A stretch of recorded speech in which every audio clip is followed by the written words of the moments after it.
Hello and thanks for staying with us. Welcome to Political Platform on Raypower FM. My name is Amechi Anabwe. Now, a writer that sent a mail to us yesterday that we shared raised concerns over the National Peace Accord, the spirit and letters, and apparent refusal in an inability of the political class, the candidates, their spokespersons, and the political parties to abide by the spirit and letters of that agreement. That accord says campaigns must remain issue-based, devoid of incitement, derogatory languages, vituperations, insults, innuendos. But what are we seeing? The opposite. As if the National Peace Committee was in sync. In fact, they are in sync with the views of our writer yesterday. The head of that peace committee, former head of state Abdul Salami Abubakar, was forced to issue a statement yesterday expressing similar concerns. We are seeing insults, we are seeing incitements on the part of some of the candidates, he said, and their spokesperson, which he would have named those responsible so that will place their names on the Hall of Shame. And he's appealing to the political parties and their candidates to refrain and desist from doing so, and more importantly, reining their spokespersons from working towards this path. He says it appears the political class has not learned from history.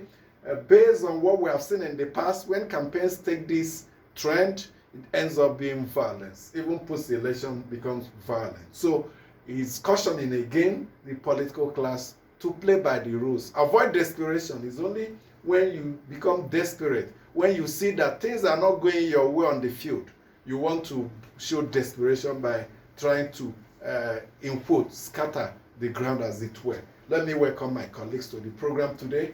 Abulo Semwagu is joined by Ehizo Jemomo. Gentlemen, welcome. Amechi, good morning, and good morning, dear listener.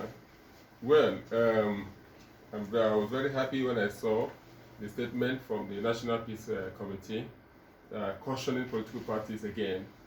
But we have said here oftentimes that the National Peace Committee is a dog that can bark but it cannot bite, and we expect that the political parties show maturity, and they caution their supporters to also show maturity.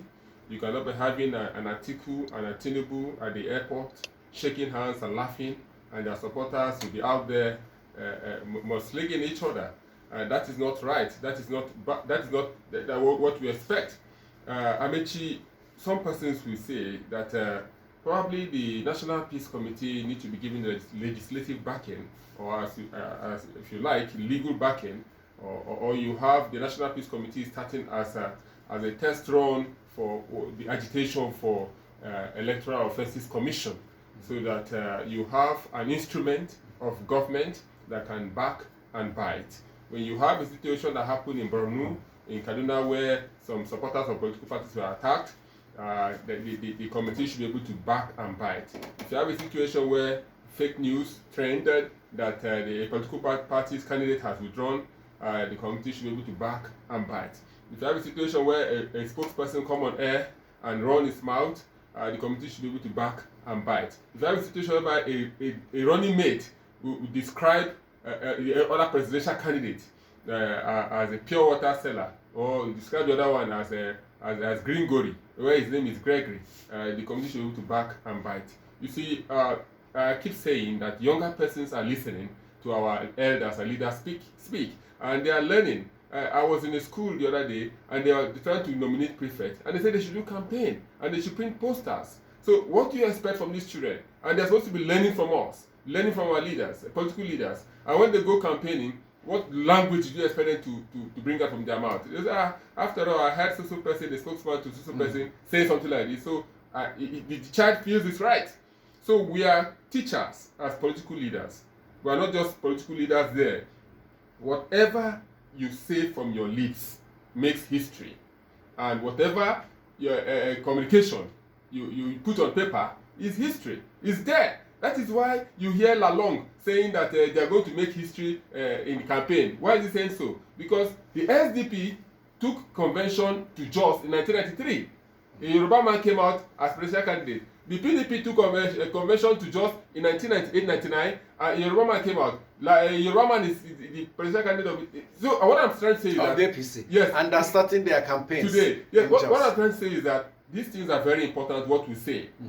I keep saying here, Abichi, that we are for nobody and we are for everybody. So persons should not misunderstand what we are saying. We are not in support of anybody. We are trying to make it right, trying to say it as it is, and for us to take correction. Okay. Abulu mentioned a certain vice presidential candidate. He didn't mention the name, but of course, on this program, we put the issues on the table. We don't mince words. I think you are referring to the APC vice presidential former governor of Borno State. Yes, a lot of persons have said he appears to be hurling insults instead of focusing on manifesto and programs and policies, positions and all that. And we'll, just like the National Peace Accord has said, we'll encourage him being a responsible citizen, a former banker, a governor, and a statesman on his own rights. He should show caution. Children are watching, like you said, and not just him.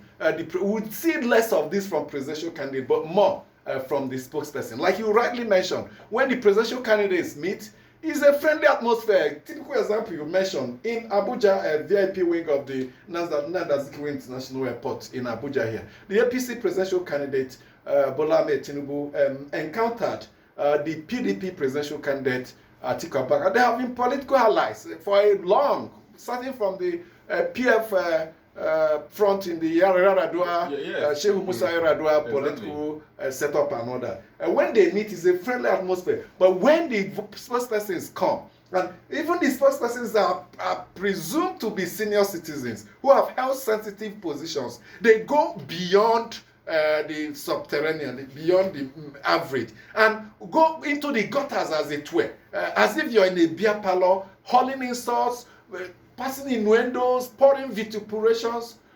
We have gone beyond this. They should not see themselves as attack dog. I can't see myself as a responsible citizen. If I must engage, I engage on issue base and not to be party. It speaks volumes about my integrity or integrity of any spokesperson. Congratulations, you are inducted.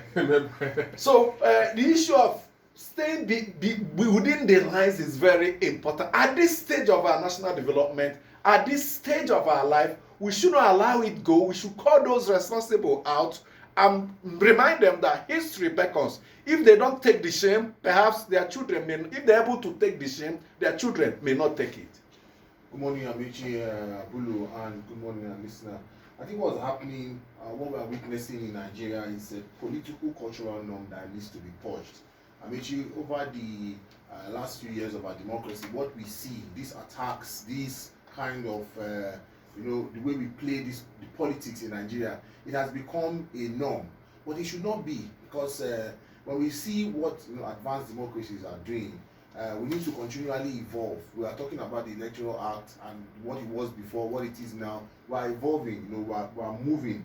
So we need to purge ourselves of these kind of situation where it's like, people just come out, forget that there are issues to be discussed, and should focus on the issues and begin to look at personal lives, look at issues that you not ordinarily come with. You don't hear all these things, Amici. Then you ask the question, this person has been around, for example, after the 2020 election, you have 4 years, nothing comes out, no court case, no issue about this person's past. But once it's election period, or once it's time, to get into leadership, people begin to bring up all of this. So the Peace Committee, the call is very timely. Like you mentioned, you see the PDP presidential candidate and the APC presidential candidate. Anytime when they meet, it's a show of brotherliness, a show of that we are one, and that should be the blueprint.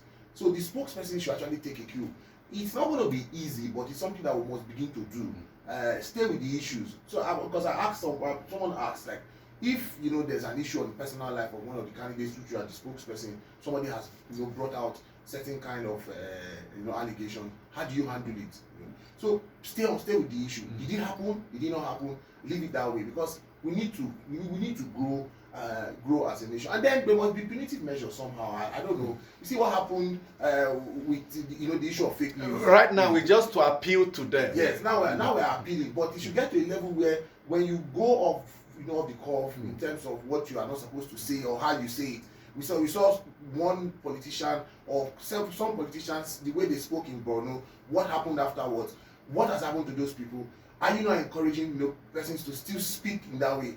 When you speak in that, what happens is that the next person wants to react, and then the reaction may becomes provocative. Become provocative, and then you get a situation where it may not be controlled, but you could have been able to nip in the bud. If a media house could be sanctioned for, in quote, hate speech, what do we do to politicians who incite more with bigger hate speech? They should be sanctioned. In fact, what should have happened is the security agencies by now should have at least allowed Nigerians to know that this person has either been invited or is currently being under some form of punitive measures or being warned, or there should be some. But if you don't do it, and then another person does, and you now go and you quickly, because it's very quick when it's against government. Very quick. The DSS, for instance, do invite some citizens if they believe they've gone beyond the line to have a tete-a-tete, a friendly talk with them. Not punity but advisory, and share some situations, some scenario with them. Gentlemen, distinguished lady, this statement you made, look at the implications, look at what it could turn into. In DSS, they do it from time to time. Can this DSS also be brave enough to join issues with these big men? When they do it, why don't they invite them also and have a friendly discussion with them and tell them, explain to them the wider implications of some of these statements they make? That invitation in itself, it goes a long way, to tell the next person that something is being done, because you don't know what is being said. But you see that afterwards, there's some level of restraint on the part of whoever that, because in time past, when you hear that the DSS invites you, already there's this sense that there's trouble. So, but we're not seeing that now, especially with regards to, some persons are saying, with regards to the ruling party, you should be seeing when people say things or things that not just those in the opposition. Yes, on the opposition, because when the DSS invites the opposition, it will mean it can be read to like you are using power. Power. So, but if you do it on both parts, then you are actually speaking. What you are saying one thing and doing the same thing. The IGP has come out to say we are going to ensure that in this election nobody should. Then somebody is speaking. Saying things that are provocative and nothing is happening. Amechi, that is why we said here before that some persons did not sign the National Peace Accord, and what trouble awaits us if some persons did not come for that peace accord, and it happened even across the states, not only in the federal. And Amechi, in your community you have Elders Forum, we have Northern Elders Forum, we have the Ohanes Eligbo, we have the Afenifere. They speak for the people. And if Nigeria as a nation we have come to accept that these are our elders, Abdulsalam Abubakar, Matu Hasakuka, our elders, I think if they speak, the peace accord is a way of them speaking, and that please my children, don't go overboard. And some persons disrespect them. I think it calls for concern, because we cannot, as I said earlier on, we cannot have a situation whereby children are watching, politicians, young adults are watching, and the outside community they are watching, and you go about describing a fellow contestant as, I know it happens in the US. We took after the US, the democracy in the US. The likes of where they described Donald. You see, now it also boils down to the leader. And we saw what happened in the US. Yes. How a mob invaded their Congress, their parliament. Yes. A lot of people believe it was based on the statements of a politician, the president. Unguarded statement of a political leader. So that an inquiry is still on. Good. As we speak. That is why a leader, I said sometime the other time when we were talking about the EFCC, that you are a leader of an organization. If anything happens, you bear the brunt. So the leader of any political campaign now, the PCC, that's the Presidential Campaign Council chairman of any political party, the presidential candidate of any political party, and the chairman, the three of them will be held responsible, or should be held responsible, because the committee don't have a legal backing, as well. I think the first step is for them to even come out and condemn. They need to come out and condemn. What happened in Borno? The PDP governorship candidate in the state was on our sister station Monday and said that even as we speak, the governor of the state didn't come out to speak against what happened in that state, and that's something that should be done. If something happens within your state that is not, because one day you will not be in power, and you won't have the power like you have now. So let it be a neutral field. let it. For the umpteenth time, the Labour Party presidential candidate, was it 2 days ago, tweeted again, urging his supporters, not his spokesperson, this time the supporters, to refrain from insults. Supporters that have been accused of being online mob. Several times has asked them to do. These are things we expect. Yes, I mean, yes, we expect more. that. But you Yes. see, we will not support the way and manner the supporters, the obedient supporters, came on Soludo for his comment. I think we should be civil. We have said here before, there should be a leader of a group. Obedient Kaduna, obedient Abuja. We should be civil. You see the response of Governor of Anambra, Chukwuma Soludo, on the attack that came on him. And we heard that a traditional ruler in Anambra was attacked. I don't know if it is linked, but I hope it's not linked. I hope it's not linked. We need to be careful because the international community, they issued alerts the other time, and we are dilly-dallying with it, whether it's true or not, whether it's real or not. But I think going forward, Amechi, we wouldn't like to have a failed electoral process. 2023 election is big to hold, and let's work towards ensuring that it's peaceful, credible, and fair. Well, what some people have said is that Soludo's latest response was an attack on P2B. Instead of attacking P2B's supporters, he's insisting that P2B should rein in his supporters. But he goes on and on and on. But to the spokespersons, sometimes when they go on air or make these statements, what their party men and members said, they held them. Oh, you need to go beyond the scenes to see how they held them. You gave it to them. You finished them off. You destroyed them. They held them for doing these dirty jobs. But I ask, will you be remembered as an attack dog? When you are appointing a spokesperson, if you appoint someone who is calm, who approach the issues, they say, no, we don't need this one that will speak long, dogon trench, long grammar. We need someone that will attack. How can we move away from that? Can we look for persons who are calm, who approach the issues rather than an attack dog? How can I, for instance, myself become an attack? After all this training I've received, after all this while, I'll be proud to be identified as an attack dog. There's a perception. You have said what will my children speak of me for being elevated as an attack dog? You have said it before. There's a perception, and you say perception is stronger than what? Reality. You see, when I come and talk this way, Amici, some persons feel I'm weak. I'm a weakling and a pushover. Yeah, they call you a weakling. So the supporters want to see you vibrate, want to see you jog, want to see you holler. No, that is the problem. For allowing free election that he lost, a lot of people said Goodluck Jonathan was weak. He was a weak leader. Then you get someone who will not want himself to be beaten in an election. What do you call him? A strong leader. This mindset, all of them, we must change it. If you allow the institutions to work, if you want to play by the rules, they will say you're weak. In the actual fact, they are the ones that are weak. If you know you're losing and you keep your calm and approach reality, it shows you're brave. Goodluck Jonathan is celebrated across the globe because of he was brave to accept the reality. A lot of people are so afraid of defeat, and they show desperation in the guise of being a strong leader. We must change that narrative. Let's go for a break. When we come back, your mails and more reports. Do stay with us. Boss, is it development that pushes